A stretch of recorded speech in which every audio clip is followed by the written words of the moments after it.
Yeah. And the referee blew the whistle and they brought it back for a free kick because the referee got in the bloody way. I know. Guys, let me just press pause for 1 second. I'll tell you what, we'll move. It seems like a nice transition to move into the Chelsea preview. We got like 15 minutes. We got half an hour left, just under half an hour. Just do 15 on the Chelsea preview, and I also do want to ask you guys about what is the biggest priority for upgrades, because there's a lot of debate going about that. But we'll start with the Chelsea preview. But before we get to that, guys, please do smash the like button. I'm looking at the likes right now. We're on 250 likes. There's 700 people here. Big up to you all. If we can get to 350, then we're really talking. We appreciate all the support. It takes nothing to just to drum the thumb, smash the like. Doesn't take a lot of effort. If you are watching on a device that can do that, please do help us out. Hit the subscribe as well. And let's get to this. This is a little super chat here. Big up to you, Foggy Martin from Australia. Big up to you, my man. Must be early in the morning over there. He says, I'm content where we are. I don't expect fancy football now. We don't have the attacking talent. If we sign a 9 and the left winger in the summer, I will have a different outlook. Happy to be hard to beat for now. I think it's a good take, to be honest, Foggy. I think that being hard to beat is it's an underrated asset, an underrated kind of caliber, and we are hard to beat. I think our defensive stability is super impressive. And listen, like I say, away from home, I'm more than happy for Tottenham just to play for set pieces if that's how we want to do it. At home, though, it is a slightly different kettle of fish. I think we do have expectations. I think the fans do have, when they're paying £100 or £80 to go and watch their team play, there is a bit of an extra added pressure. But thank you very much, Foggy Martin. Appreciate you. Appreciate all of you for the super chats and for the support. Let's talk a little bit about this Chelsea preview. Johnny, I'll come to you first, my man. We just got past. We just finished playing Newcastle, a place where we haven't had too much success. 4 defeats on the bounce at St James's Park. Now we come back to the home ground where we haven't been fantastic. Our form is pretty ropey at home this season, and we're playing against a team that we have struggled with. As you know, as we've been speaking about, injuries galore for us. Chelsea do have injuries at the back line, but they're pretty good throughout the midfield. Midfield, usually, if you win the midfield battle, you usually have a good chance. What's your overarching sort of thoughts going into the game, Johnny?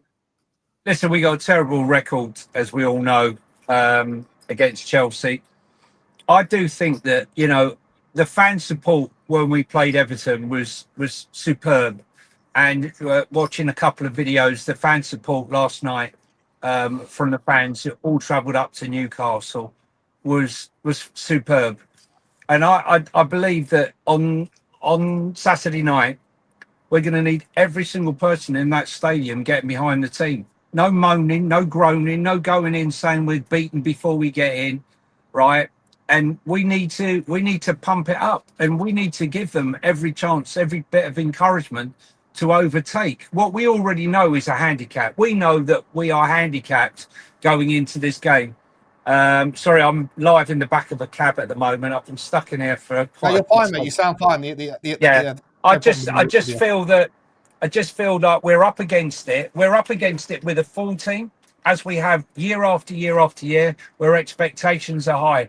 Maybe this time, with lower expectations due to the amount of injuries we have, the team will raise itself. I think Thomas Frank will fire them up.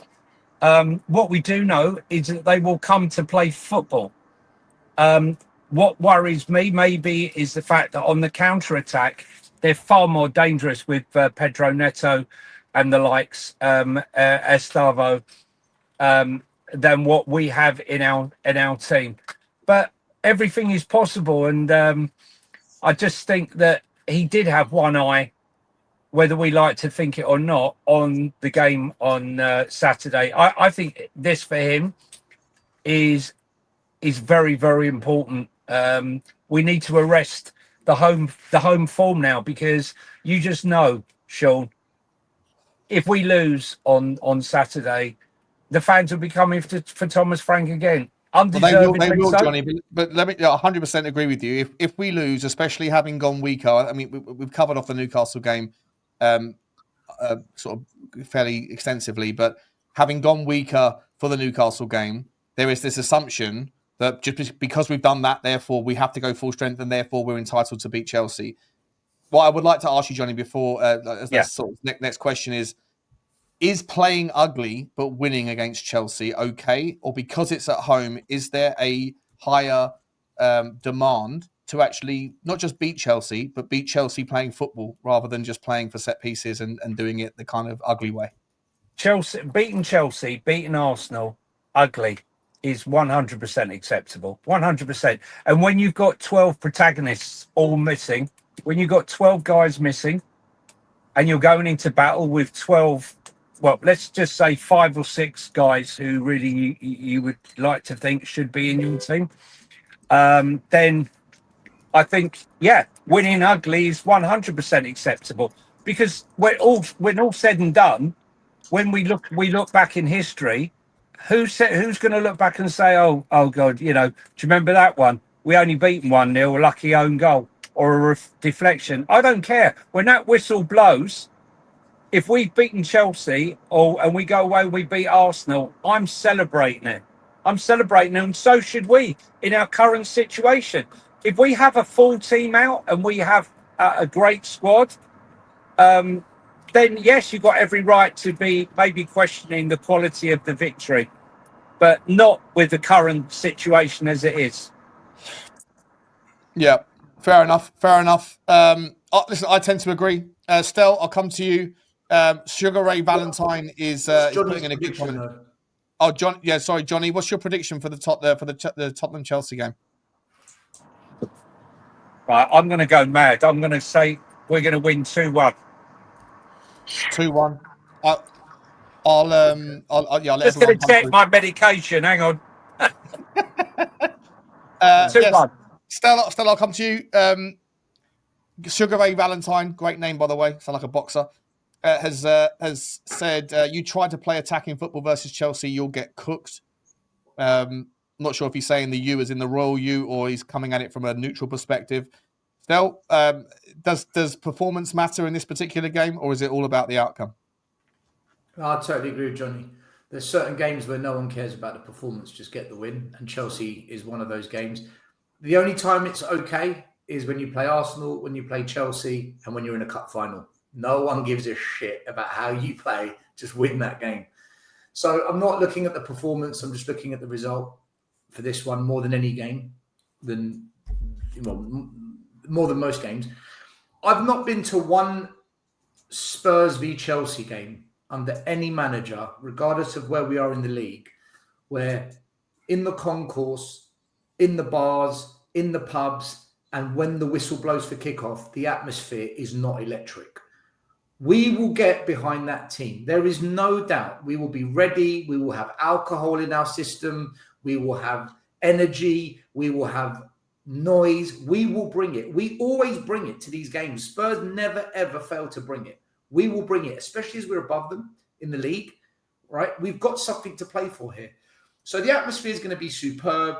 It's going to be dark under the floodlights. It's a Saturday night too. So people are going to go out afterwards and they want to go out on a high. We will be the 12th. I won't make it back for the Monday show. We might have to rearrange Monday. See you Thursday. Don't be under any illusion. I'm gutted that I can't go, but I'm allowed to go to games after this one. This is going to be a brilliant, brilliant atmosphere. However, having said all that, we are our worst enemy as well. If we go 1-0 down, you bet it's going to go flat pretty quick. So, Estelle, let me just quickly reverse engineer the question. So you're saying it doesn't matter how you win, just win. Yeah. If we lose, but we lose whilst trying to play ugly set-piece football, all that kind of stuff, will the reaction be more amplified? Will it be more unacceptable than if we lose trying to play good football? Remember, just the context here, that when we lost to Chelsea under Ange in the 11th game of his tenure, and we were doing the half-line offside trap with 9 players on our pitch, and Eric Dyer put in one top bins in the 90th minute, and it was ruled out by a toe offside, Tottenham were applauded, standing ovation off the pitch. And you heard people like Decky saying, we lost the battle, but we won the war, or whatever he said. No, right? we won in life. The one in life. Well, that's it. We're sorry. One in. Yeah. Okay. What does that mean? Whatever that means. We won in life. So, question is, if we play a certain way and we win, I agree with you. It doesn't matter how we win, just win. But if we play a certain way and we lose, is the reaction going to be apoplectic if we do it the ugly way and we lose anyway? No, if we don't get battered. If it's 3-0, then yeah, it will be apoplectic. If it's 1-0, but we had chances, the goalie made a save, we hit one off the post, be like, oh,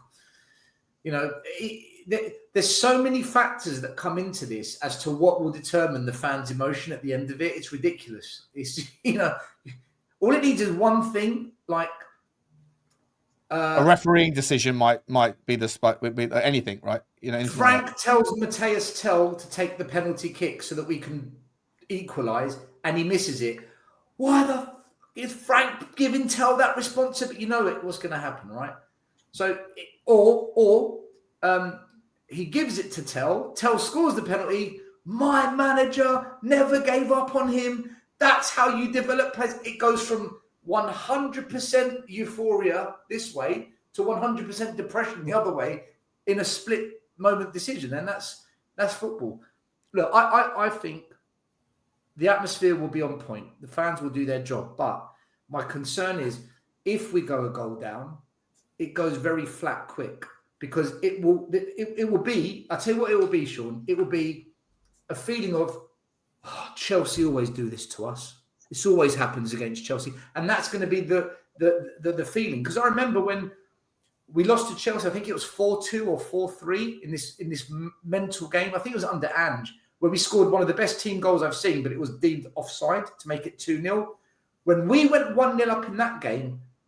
Yes, it was Sonny's goal. Sonny was a foot offside. Sonny's goal.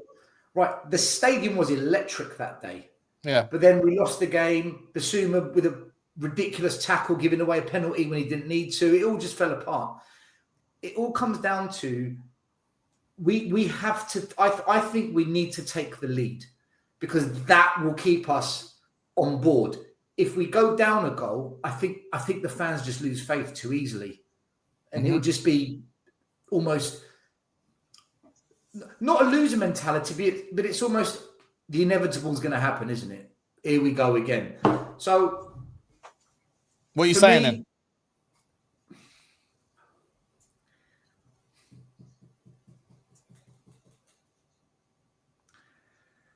Bit of dead air time here.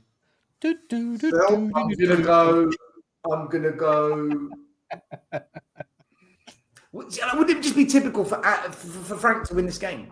Wouldn't it? This is our predictions are so wrong when we. Do you know what your predictions are, mate? I'm top of the table. What are we doing here? I'm second. Has he said a score yet? I'm still waiting. No, still waiting. And I haven't even got Lugo's take on the overall game. Hurry up, Stel. Give us a prediction. It's not Pythagoras' theory, mate. Sorry. Okay, 2-1 Chelsea. 2-1 Chelsea. What are we doing? What's the score? 2-1 to Chelsea. 2-1 to Chelsea. Okay, so sorry, I'll come to mine at the end. I see you're behind the team there, still right behind the team. Wait, Johnny, what did you say? 2-1 Spurs. 2-1 Spurs, 2-1 Chelsea. Lubo, same question to you, mate. Like, if we, unless you disagree, win ugly, fine, as long as you win. Lose pretty, is it more acceptable than losing ugly? Listen, I don't care how we win, as long as we win. Unfortunately, I think they'll have too much for us, and I think we'll lose this 2-1. Right, but so okay, that's fine. So there's your prediction, 2-1. But the style in which we go about it, do we go about it in a pragmatic way, or do we go about it in an attacking way? Do we try to go after them? Does Thomas Frank need to consider the zeitgeist's opinion of football that Tottenham are playing at home? I think. Does he just say no? I'm going to go about it the way that I think is necessary to win.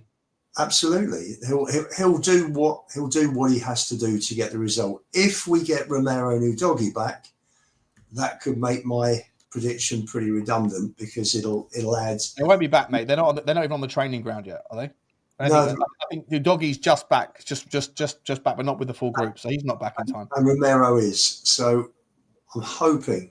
Listen, it's if we don't get either of them back, I think Vicario is back. I think Odebear will be back. Listen, another 4-4 classic would be terrific. Remember that Robbie Keane equaliser was absolutely superb. We're not scoring 4 goals against Chelsea. We're not scoring 4 goals. You're right. We've scored as many goals as any other team in the Premier League this year. Yes. Believe it or not. 4-4. Matisse Tell hat trick still. Scott Amos Spurs 6. How have we managed, Lubo? How have we managed, despite the shit attack that we've been speaking about all season? Everyone says this one's shit, that one's shit, and we're all very much in agreement. So how the hell has this Thomas Frank, who hasn't got a clue what he's doing, managed to be the joint top goal scorers? We've got 10 goal scorers for the 17 goals, including OG. Yeah, but how have we managed to do it with such a shit manager? Because Johnny, at the start of the season, I think we all said this before a ball was kicked in August, and we all said it's clear that Thomas Frank is looking for the incremental gains. He's looking at the set pieces. We saw it at PSG. We saw it against Newcastle. We saw it against Arsenal in pre-season. We saw the long throw. It was evident to us all that he sees those micro percentage point gains in the set pieces, and it just so happens that the rest of the league has also gone in that direction, because I feel like the teams that have got the more capability of playing good football, they get like what has grown, like their ability to do good football has been superseded by other teams' ability to do the low block better. And so if you can't break teams down, you go down the path of the set pieces, and those teams that are more polished in that regard, and Tottenham are one of them, are seeing the benefits. You know what my mate said to me? My mate said to me at the beginning of the season, I said, well, we haven't got good enough strikers, we're not good enough. He said to me, how long have you been watching Thomas Frank at Brentford? What you know is Thomas Frank always finds a way, even with shit, to create chances. He finds a way to create chances to score goals, even when he's not in the game.